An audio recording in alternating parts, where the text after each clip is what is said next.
Hi, నేను మీ అనిల్ నాయర్. మనము చాలా వీడియోలు సీసాట్ ఎగ్జామ్ మీద చాలా వీడియోలు మీరు చూసుంటారు. చాలా వీడియోస్ నేను డెవలప్ కూడా చేశాను. ఈ వీడియో చూస్తున్న ఎవరైతే సీసాట్ సివిల్ సర్వీసెస్కి ప్రిపేర్ అవుతూ జనరల్ స్టడీస్ ప్రిలిమ్స్ పేపర్ 2 సీసాట్కి సంబంధించి ఇన్ఫర్మేషన్ చూస్తున్నారో వాళ్ళ కోసము ఈ ప్రత్యేకమైన వీడియో సార్. మీ అందరికీ తెలుసు, నేను ఆల్రెడీ కొన్ని వీడియోస్ రిలీజ్ చేశాను. దయచేసి ఆ వీడియోస్ మీరు చూడకపోతే డిస్క్రిప్షన్లోనూ అండ్ మీకు పిన్డ్ కామెంట్లోనూ నేను సీసాట్ సపరేట్ ప్లేలిస్ట్ ఒకటి పెట్టాను. ఆ ప్లేలిస్ట్ క్లిక్ చేస్తే మీకు సీసాట్ ఎగ్జామ్ అంటే ఏంటి, సీసాట్ ఎగ్జామ్ ప్యాటర్న్ ఎలా ఉంటుంది, సీసాట్లో సిలబస్ ఏంటి, సీసాట్లో ఇంపార్టెంట్ టాపిక్స్ ఏంటి, ఆ టాపిక్ వైజ్ ట్రెండ్స్ ఏంటి, టాపిక్ 80 క్వశ్చన్లలో ఎన్నెన్ని క్వశ్చన్లు మ్యాథ్స్ నుంచి వస్తాయి, రీజనింగ్ నుంచి వస్తాయి, ఇంగ్లీష్ నుంచి వస్తాయి, ఏ టాపిక్ నుంచి క్వశ్చన్లు వస్తున్నాయి, ఏ టాపిక్ నుంచి over a period of 10 years minimum 1 question వచ్చింది, ఏ టాపిక్ల మీద మనం కాన్సన్ట్రేషన్ చూపెట్టాలి, ఏ టాపిక్లను మనము ప్రాబబ్లీ కొంచెము లేట్గా అయినా చదవచ్చు అని చాలా స్ట్రాటజీ వీడియోలు చేశాను. ఈ వీడియోలో ఏంటంటే మీరు 80 రోజుల ప్రిపరేషన్ స్ట్రాటజీ ఎలా ఉండాలి. మే 25వ తారీఖు మనకు ఎగ్జామ్ ఉందని చెప్పి అనౌన్స్మెంట్ వచ్చింది. ఈ ఎగ్జామ్ వరకు మనము ఏం చేయాలి? నేను ఇప్పటి వరకు సీసాట్కి ప్రిపేర్ అవ్వలేదు సార్. ఫీజు కట్టాను, క్లాసెస్ రెగ్యులర్గా అటెండ్ అవ్వలేదు. నాకు సీసాట్ ఈ మధ్య నేను ఒక సీసాట్ మాక్ పేపర్ రాశాను, నాకు తక్కువ మార్కులు వచ్చాయి అని చాలా మందికి వాళ్ళ మైండ్లో ఉన్న కొన్ని భయాలు. జనరల్గా ఒక student behaviour 2-3 months before exam ఒక సెన్స్ ఆఫ్ ఫియర్ కావచ్చు, ఒక సెన్స్ ఆఫ్ డిస్కంఫర్ట్ కావచ్చు, ఒక sense of if and then questions కావచ్చు. మీ మైండ్ సెట్ పలు రకాలుగా ఉంటుంది సార్. నేను చాలా క్లారిటీగా మీరు ఇలా చేస్తే కరెక్ట్ అవుట్కమ్ వస్తుంది అని ఒక 20 సంవత్సరాల అనుభవంతో చెప్పే ప్రయత్నం నేను చేస్తాను. నౌ ఫస్ట్ థింగ్ ఏంటంటే స్టెప్ బై స్టెప్ చెప్తాను, చాలా నీట్గా వినండి. ఎలా ప్రిపేర్ అవ్వాలి? 80 days ప్రిపరేషన్ స్ట్రాటజీ ఎలా మీకు సైంటిఫిక్గా ఒక లెవెల్ నుంచి ఇంకో లెవెల్కి వెళ్ళడానికి ఏమేం చెయ్యాలి మీరు? ఫస్ట్ థింగ్, సీసాట్ అనేది క్వాలిఫైయింగ్ మార్క్స్, అది మీకు తెలుసు. అంటే 200 మార్కులలో 1/3 నెగటివ్ అంటే 66 మార్కులు అండ్ గ్రేటర్ దాన్ వస్తే మీరు general studies prelims paper 2 qualify అవుతారు. Very very important. ఈ పేపర్ ముందులాగా 66 మార్కులే అని చెప్పి అంత అండర్ ఎస్టిమేట్ చేసి ఈజీగా క్లియర్ చేస్తాను అని అనుకున్న ఓవర్ కాన్ఫిడెంట్ ఉన్న చాలా మంది ఫంబుల్ అయిన పేపర్ కూడా. దయచేసి ఇది ఒక ఆఫ్ఘనిస్తాన్ క్రికెట్ టీం లాంటిది సార్, అండర్ ఎస్టిమేట్ చేయకండి. మీకు మంచి టఫ్ ఫైట్ ఇచ్చే అవకాశం కూడా ఉంది. ఈ 2011లో దీన్ని ఇంట్రడ్యూస్ చేశారు. Over a period of time 11 నుంచి 14 వరకు general studies prelims paper 1 paper 2 combine చేసి మినిమం కట్ ఆఫ్ నుంచి క్వాలిఫై చేసేవాళ్ళు.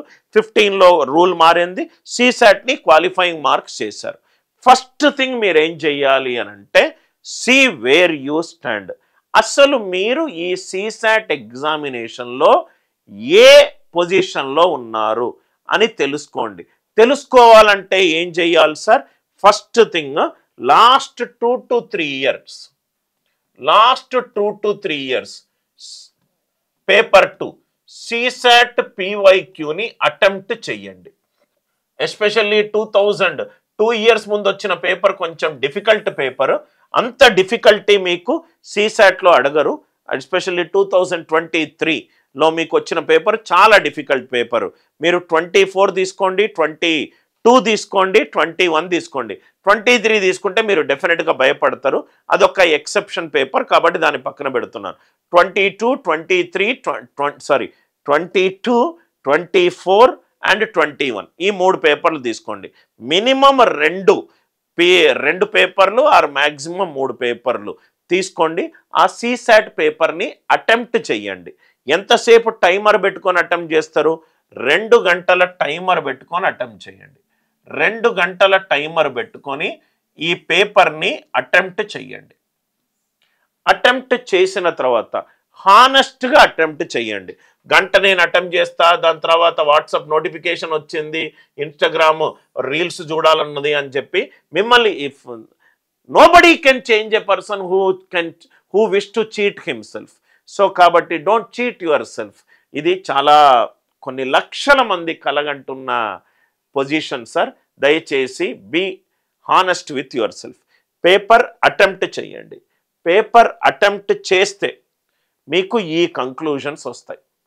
మీకు గనక 80 అండ్ దానికంటే ఎక్కువ మార్కులు వచ్చాయనుకోండి మీరు అటెంప్ట్ చేసిన పేపర్లో, మీరు మంచి ఛాన్స్ ఉంది.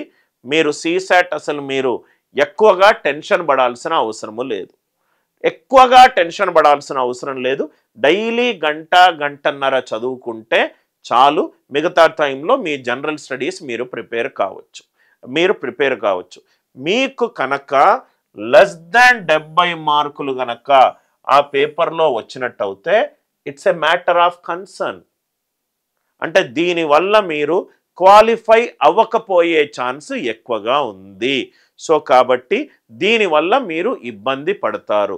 దీనికి మీకు ప్రాబబ్లీ మంచి కాన్ఫిడెంట్ మూడ్లో ఉన్నారు, ఇది డేంజర్ జోన్లో ఉన్నారు. ఫస్ట్ పేపర్ అటెంప్ట్ చేయండి. మీరు ఏ పొజిషన్లో ఉన్నారు తెలుసుకోండి. దాన్ని బట్టి స్ట్రాటజీ డెవలప్ చేయండి. I'm sure I'm logical, right. దాని తర్వాత పేపర్ అటెంప్ట్ చేశారు, మీకు లెస్ దాన్ 70 మార్కులు వచ్చాయి అని అనుకుందాం. లెస్ దాన్ 70 వచ్చాయి మొత్తము సీసాట్ పేపర్లో. సీసాట్లో ఎన్ని సెక్షన్స్ ఉన్నాయి? మ్యాథ్స్ ఉంది, రీజనింగ్ ఉంది, ఇంగ్లీష్ ఉంది. నెక్స్ట్ స్టెప్, లెస్ దాన్ 70 మార్కుల్లో నాకు వర్బల్ ఎంత స్కోర్ వచ్చింది, రీజనింగ్ ఎంత స్కోర్ వచ్చింది, మ్యాథ్స్ ఎంత స్కోర్ వచ్చింది, రైట్. చెప్పాను minimum 2 papers, maximum 3 papers attempt చేయండి. ఈ 2 to 3 పేపర్స్ మీరు అటెంప్ట్ చేస్తే మీకు ఒక బిహేవియరల్ ప్యాటర్న్ కనబడుతుంది. అరే ఈ 3 పేపర్లలో మ్యాథ్స్లో నేను ఎక్కువ స్కోర్ చేయలేకపోతున్నాను, అరే ఇంగ్లీష్ నేను అజంప్షన్ బేస్డ్ క్వశ్చన్లన్నీ తప్పు చేస్తున్నాను, కంక్లూజన్ బేస్డ్ క్వశ్చన్లన్నీ కరెక్ట్ చేస్తున్నాను, రీజనింగ్ నేను చాలా ఎక్కువ క్వశ్చన్లు అటెంప్ట్ చేస్తున్నాను. గుర్తుపెట్టుకోండి సార్, 80 క్వశ్చన్లలో రీజనింగ్ వెయిటేజ్ తక్కువ. 10 సంవత్సరాల ట్రెండ్ నుంచి చూస్తున్నాను. 15% నుంచి 20% క్వశ్చన్లు రీజనింగ్ నుంచే వస్తాయి. అంటే మీరు 11 నుంచి 15 క్వశ్చన్లు అవుట్ ఆఫ్ 80 క్వశ్చన్స్ మాత్రమే రీజనింగ్ నుంచి ఎక్స్పెక్ట్ చేయగలుగుతారు. అంటే మిగతా ఆల్మోస్ట్ 80% క్వశ్చన్లు మ్యాథ్స్ అండ్ వర్బల్ మీద నుంచి వస్తుంది. జనరల్గా బిహేవియర్ ఏంటంటే 35 to 40% maths, verbal 35 to 40%, 15 to 20%, ఇది కూడా ఎక్కువనే సార్, 15% ఇది రీజనింగ్.